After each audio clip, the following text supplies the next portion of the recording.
All right. Thank you guys for coming out. We really appreciate it. And this has been 3 years in the making. It's been a journey. And like some of my other brothers have said, we've had to dig deep. We've had to go back inside of ourselves to things that we may have locked away, things that we might not want to acknowledge about ourselves in our past, and pour our hearts out into this book and this project. And it's not just about a book, it's about a movement for boys and men to help them step up to be the great people that we know that they are, to break through the barriers that have been holding them back. So we want you guys to know that the movement is starting with the book, but it's not just about a book. We're going to continue to support people. We're going to continue to do workshops. We're going to continue to connect with people. So every day that we wake up, we have two choices. You can be the passenger in your purpose, or you can be the driver of your destiny. You can be a passenger in your life, allowing fear, self-doubt, other people's opinions, all the mistakes that you made to hold you back from living the life that you deserve. Or you can wake up and allow your hopes and your dreams, your ambitions, the search for who you really are to drive your life. We all have those choices every single day. But so many of us stay stuck. We stay stuck in a job you don't want to be in, hanging around people that are negative, that are constantly saying negative things about you, trying to hold you back, stuck with your weight. You know, a lot of us know that we have to take care of our health, but we're struggling. In school, some of us may be struggling in our school. I know there's a bunch of students here. It's okay to struggle, but let me tell you this. You have the ability to change your life. Every day that you wake up, you have an ability to do something different. And doing something different is what it takes most of the time. You don't have to have a perfect plan. You don't have to have the right people. You just got to take one step forward. And I think for a lot of us, we sit back and we just get comfortably uncomfortable in our situation. We get comfortably uncomfortable in our situation. See, I wasn't always a driver of my destiny. I used to be a passenger in my purpose. I grew up in Dartmouth, Nova Scotia. They call my city Darkside. In a neighborhood you see here called Jelly Bean Square. And it was a neighborhood where if you weren't from there, you didn't go there. There was a lot of drugs, crime, prostitution, a lot of things that, you know, some of my fellow brothers have experienced in their life. It was a really tough neighborhood. And I used to get picked on and bullied every day. And I would try to find my way. I lacked confidence, but I would pretend that I had this confidence that I didn't have, because if you didn't have it, somebody was going to beat you up, steal your sneakers, or do worse. And so I was always trying to find myself. I was trying to find who I was and find my voice. And having lost some friends to gun violence at that time, most of my friends were in and out of jail. I started to hang out with the wrong people, and I was almost down that path. You see, I had gotten arrested a few times, and I'd been given more than one second chance.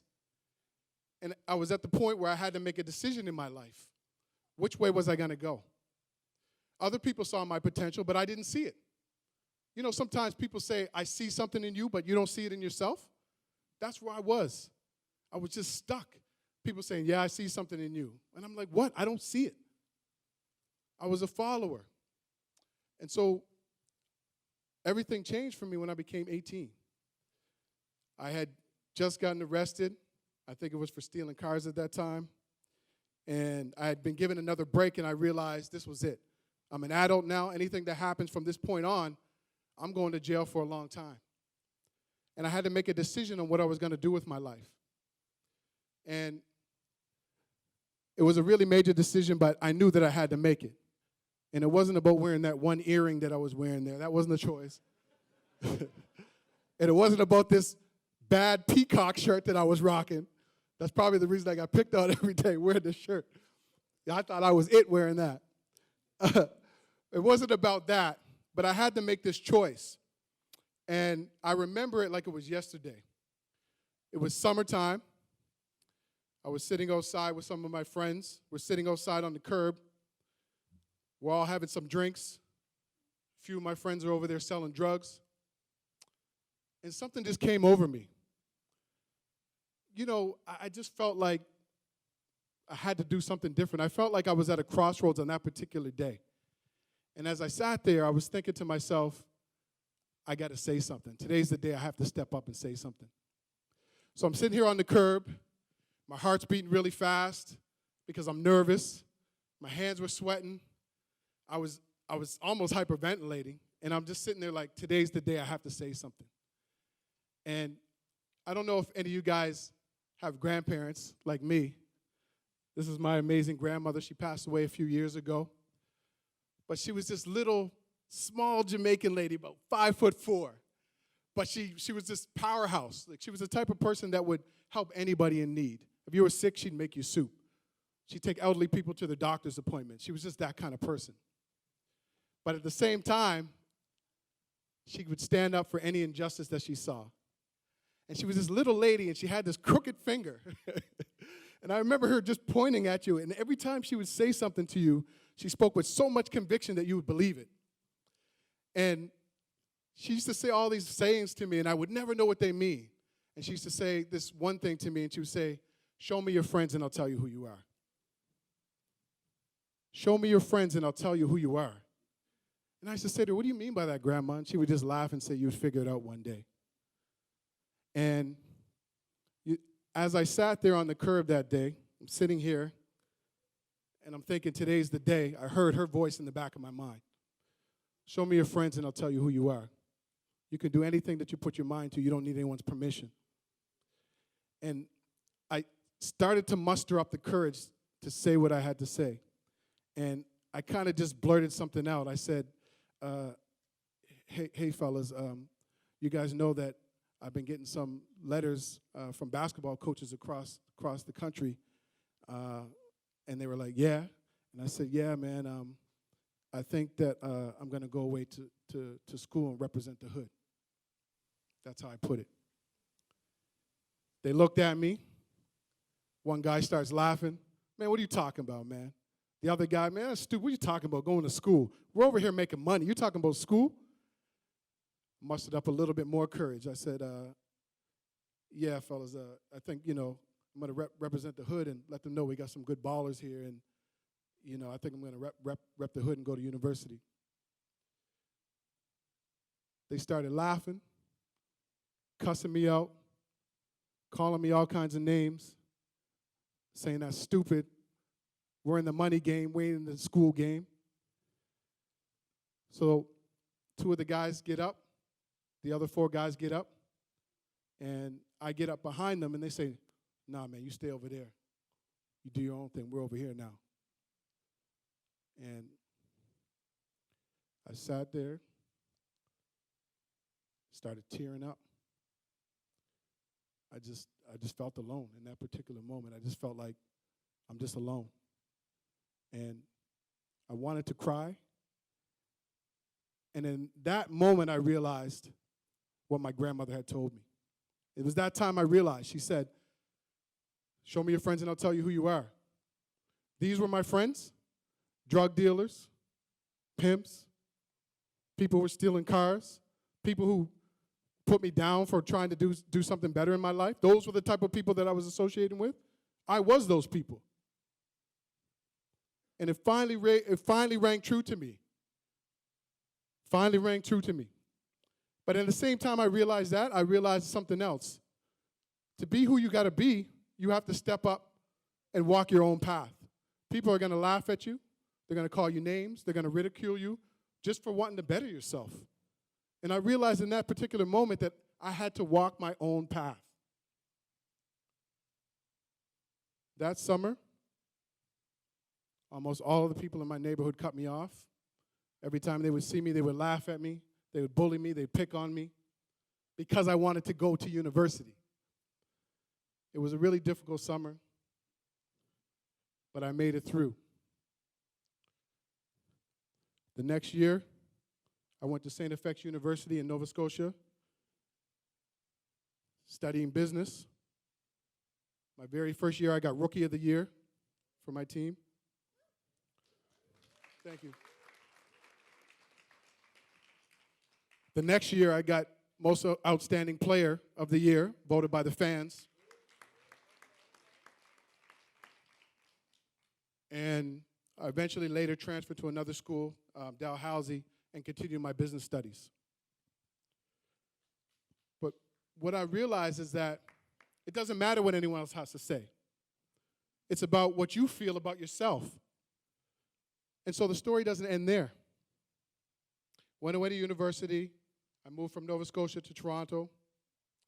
It was about 15 years after that incident when I sat there and I told those guys I wanted to go to university. Open up my Facebook, I get a message. The message was from one of the main guys that laughed at me for wanting to go to university. So I'm sitting there looking at this message and I'm thinking, should I open this? Right? Should I open it? I open up the message from one of the main guys. The other guy, by the way, got killed. So the two main guys that bullied me and laughed at me for going to school, one guy gets killed. And this message I'm about to tell you was the other guy. He said to me, he's like, yo, Stone, that's my last name. Just got out of jail about 8 or 9 months ago after doing 8 years. I've been watching you on social media for the last 7 or 8 months, man, and you're real motivational. I'm really proud of the work that you're doing. Is it okay if we connect from time to time? Because I'm really trying to stay out of jail this time. So I said to him, yeah, bro, we can keep in touch, man. It's been about 8 years now that we've been having these conversations. He's been out of jail. He's never went back to jail. He's had a family. He's kept his nose clean for the last 8 years.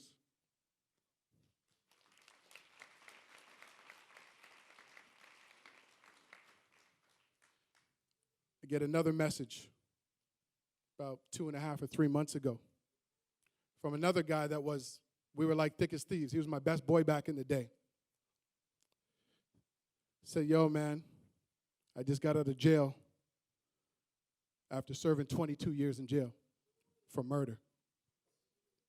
I'm so happy you weren't with me that day, bro, because I knew you were different, and you might have been in here with me if we were together like we always were back in the day. And I would have been. Like, that was my boy. We rolled together. We did everything together. I would have been with him that day if I hadn't made that decision that I made when I was 18. I would have been with him.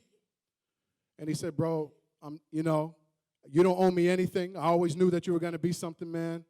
You owe me nothing, but I'm really trying to stay out of jail. Again, if we could just talk from time to time, I would appreciate it, bro. I'm just really trying to stay out. It's hard for me to readjust after coming out of jail, you know. A lot of things happened in there that I kind of locked away, but just seeing your posts every day, man, is doing it for me, man. So can we keep in touch? I said, of course, man. So it's been about 2.5 months. We still talk over message. And, you know, he's struggling, but he's still trying to get through. Now, I'm not saying this to say I'm anything. I'm just trying to let you know that when you walk your own path, people see that. The reason that people try to hold you back is because they see something in you. Right? It's true. There's people that doubt you. There's people that tell you you can't do stuff right now. Don't quit your job. You know? Don't travel. Why are you wasting your money? Why you want to live in this neighborhood? Why are you trying to do that? Start your own business. That's crazy.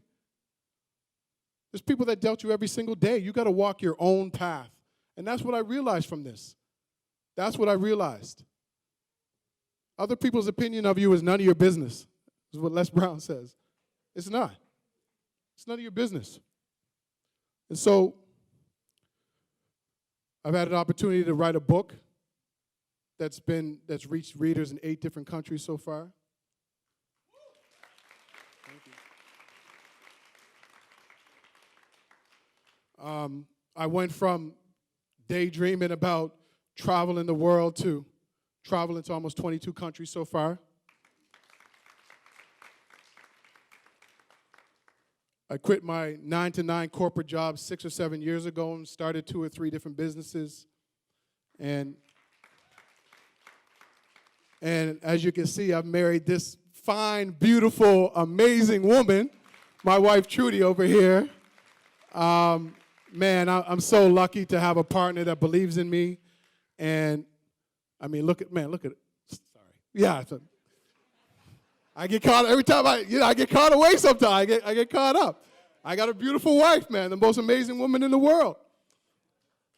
But if you had to ask me 18, 19, 10 years ago, would this Danny Stone be standing here, I would say no.